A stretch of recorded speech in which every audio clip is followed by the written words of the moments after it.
নমস্কাৰ আকৌ ধুনীয়া চাহৰ বাবে এইযোৰ পিয়ৰ পাটৰ যোৰা হ'ব কালাৰটো কিন্তু একেবাৰে লাইট বেবি পিংক কালাৰত হ'ব সিলভাৰ গুণা আৰু গোল্ডেন গুণাত মিনা কৰি ধুনীয়াকৈ বনাই দিয়া হৈছে মেখেলাখন থাকিব এনেকৈ এইযোৰ আপোনালোকে ডিসকাউন্ট কৰি ৰেডি টু ৰেট ল'ব পাৰিব 12350 টকা এইযোৰো খুব মৰম লগা হ'ব কালাৰটো কিন্তু একেবাৰে লাইট কালাৰ হ'ব সিম্পল কৈ বনোৱা হৈছে ইয়াতে এন্ট্ৰি গুণাত মিনা কৰি ধুনীয়াকৈ বনাই দিয়া হৈছে কিমান এইটো 9230 টকাত ল'ব পাৰিব এযোৰো খুব ধুনীয়া হ'ব এযোৰ কালাৰটো খুব তামা কালাৰ টাইপ হ'ব কপাৰ গুণা আৰু ব্লু কালাৰত মিনা কৰি ধুনীয়াকৈ বনাই দিয়া হৈছে 10400 ৰুপিছত ল'ব পাৰিব আৰু এযোৰ হ'ব চাদৰখন কেঁচা পাটৰ মেখেলাখন পিয়ৰ পাটৰ কৰি ধুনীয়াকৈ বনাই দিয়া হৈছে বুটাবোৰো ঘন ঘনকৈ কৰা হৈছে এযোৰত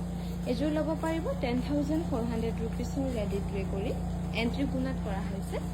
10400 টকাত ধুনীয়াকৈ ল'ব পাৰিব